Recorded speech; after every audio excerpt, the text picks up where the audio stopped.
This cool ass Scott from the I Love 90s Music Podcast. Hit that subscribe button right now. Like it on the SOLC network. You finna get all the real deal on the 90s, the 2000s, and the splash of that 80s. Do it right now, man, and I'll be your friend.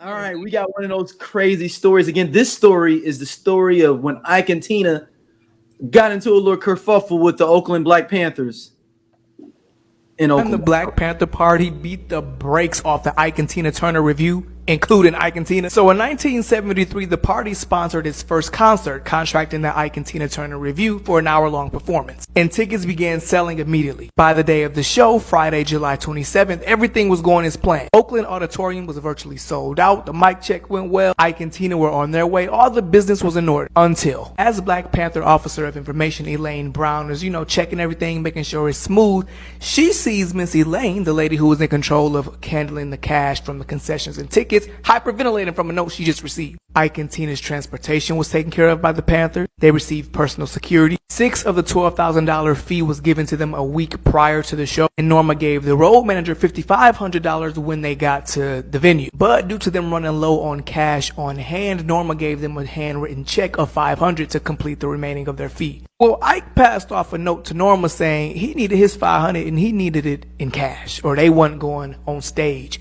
Figure it out. Now Norma and Elaine are frantic because the banks are closed. What are they about to do? People are about to start coming in for this show. Elaine then goes to Bobby Seale, the chairman of the Black Panther Party, and informs him of the dilemma. Bobby's like, I got this. Bobby, Elaine, and a few others go to Ike's dressing room, knock on the door. Ike opens the door, and Bobby's plan is to play the diplomatic game. I'm the chairman. This party is dedicated to serving the black people. This concert means a lot to our community. And as a fellow black man, surely we can resolve this small issue. Ike's first words to this man was, right on, brother, in a sarcastic manner. Continuing with, but if I don't get my money, we ain't singing a note. Meanwhile, Tina and the Ikeettes are in the background audibly snickering. Ike follows his remarks by slamming the door in Bobby's face. Bobby begins banging on it, just remaining professional, but he's banging on the door.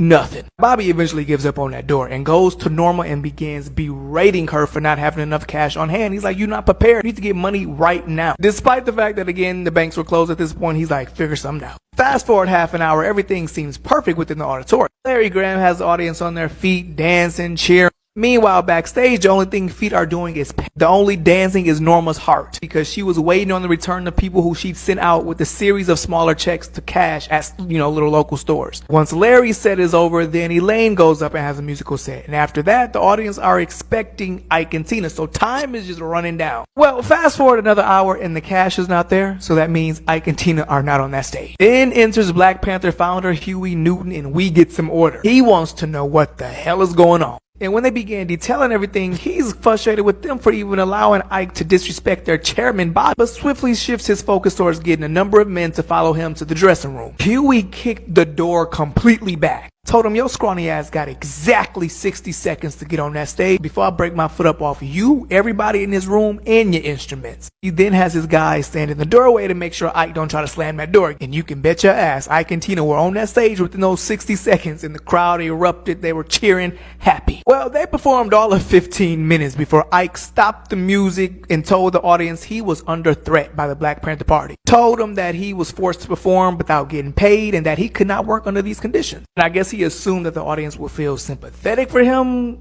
They didn't. But before they could even get a boo out of their mouth, a karate chained panther connected his foot to Ike's jaw. At this point, he knew he fucked up. Panthers rushed the stage with crowbars, pipes, gun, and it was on. And Ike's musicians tried getting out of Dodge by jumping off the 8-foot stage into the little area where the security were. But what they did not know was that the security were also Black Panthers. So they basically just fed themselves to the enemy and got their asses kicked. Tina was hovering over her slain man, crying as someone yanked her by her weave, and then she went running. And you remember the Ikeettes who were giggling at their boss's rude jokes earlier? Well, Elaine definitely did. Elaine chased behind them and caught the slowest one by by her weave and kissed that jaw with her fist before the girl wiggled away. Mind you, most of this happened on stage. The audience witnessed everything. And you know how black people are. They were cheering, laughing, catcalling. Concert turned into a full-on boxing match, which you'd think they'd be mad because they're not getting the show that they paid for. But everyone was festive. As they were filing out, you could hear people comparing what they saw from the angle they were sitting at, who was beating who. Ike and 6 of his bandmates went to the hospital following the incident. Ike suffered a 3-inch cut on his head after being hit with a pipe. Another band member was struck with a crowbar. Now, despite Ike and Tina pressing charges against Huey and Elaine for being pistol whipped, Elaine said in a press conference that she did not do such a thing, rhetorically. The Panthers did, however, sue the couple for breaching their contract. But who actually won?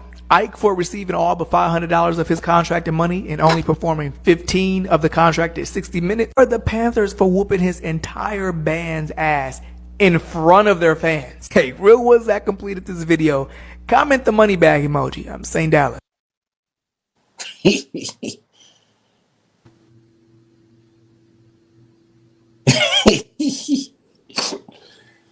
Yeah, Huey wasn't bullshit.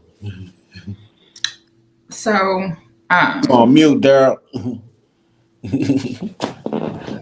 Oh, my bad. I was like, it's a lot of different thoughts with this, the long story, but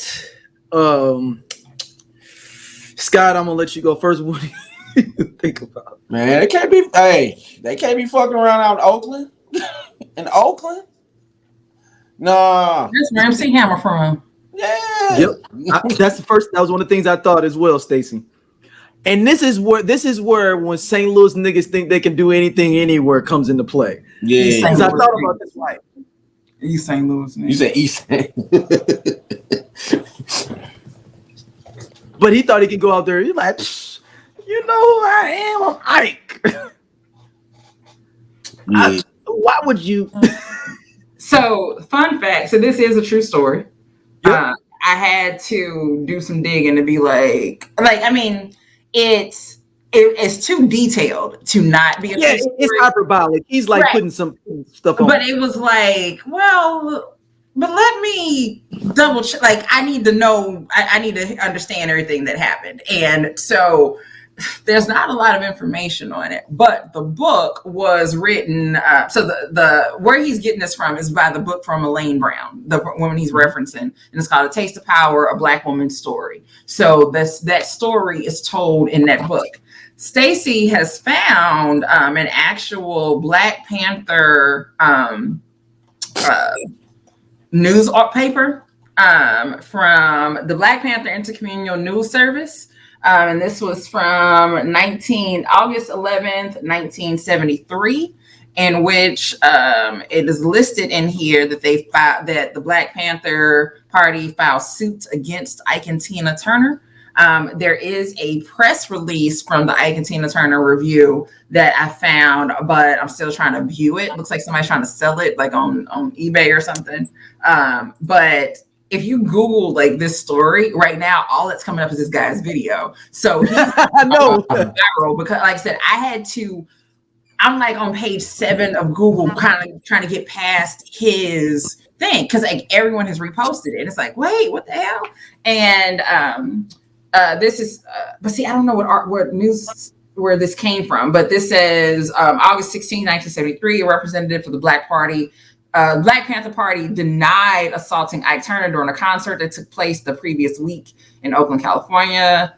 Ike Turner and 4 members of his band were rushed to Daniel Freeman Hospital, where they were treated for cuts and bruises stemming from the brawl. Oakland police said the fight started over the percentage the Black Panther Party was to receive from the concert, which took in upwards of $40,000. The Black Panther Party, who sponsored the show, claimed that the dispute centered around Ike and Tina Turner's unprofessionalism. The Panthers claimed that Ike and Tina only performed 15 minutes of a 1-hour show, despite the fact that they had already been paid $7,000 in cash. When the Ikettes attempted to leave the stage, a group of men dressed in black suits refused to let them get off the stage. Ike suffered from a 3-inch cut on his head after he was hit with a lead pipe.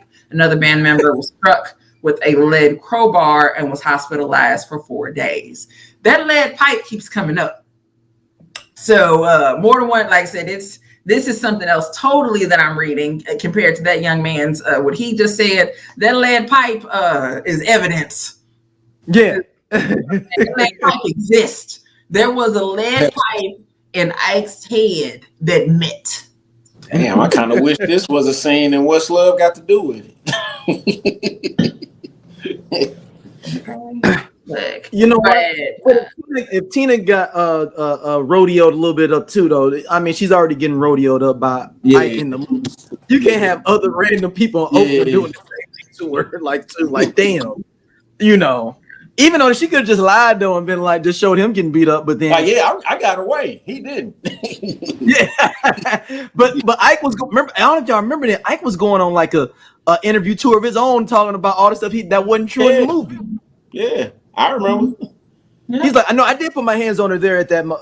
He was like, I put my hands on her at the Holiday Inn, but not at the Montreal. I didn't do it at the Montreal. I only slapped her at the Montreal. I didn't hit her with a full. We'd be at home and she'd be sitting around all sad. So then I slap her and be like, "What's wrong with you?" But then she want to go around telling everybody that I slap. I'm just trying to figure out what's wrong with it. It's like, are you listening to yourself? Like, are you? It wasn't with a closed hand. It wasn't like a punch. I slapped her like this. Like I hit her like that. It's open hand. I think I hit her like this, but I hit her like that. Like it's like that's different. Like that's different. Yeah, like sir. Like, are you listening to yourself? Like it's like I hit her, but I ain't hit her. We was just playing. That was a playful hit. Right. Like okay, I punched her. Like y'all keep saying that I punched her in the chest. It wasn't even the chest. What I punched her in the stomach. That's two different things. That's two different whole. That's a whole different part of the torso. So it's like, sir, like, but yeah, Ike was Ike. And Ike was a mess. I think there's how do I say this? I think that there was with Ike him never reaching the success that he wanted for himself. And that was always I think felt like that chip on his shoulder. And yeah, you discovered Tina, but when she became more successful or people were, international star, right? And we see it in the movie, but I'm sure that's kind of like really how it developed is that as other artists wanted to work with her and producers wanted to work with her and not them, then I think that's when he really got jealous of her. And like I said, there was already abuse, but I fully believe that the more successful they got and she got, that the more jealous he got. And if she would have stayed, she would not have survived. Yeah, she definitely without that survival wouldn't have been on the last thing on them.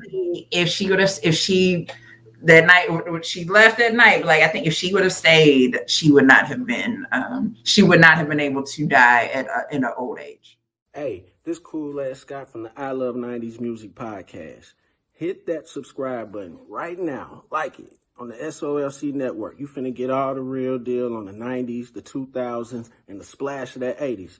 Do it right now, man, and I'll be your friend.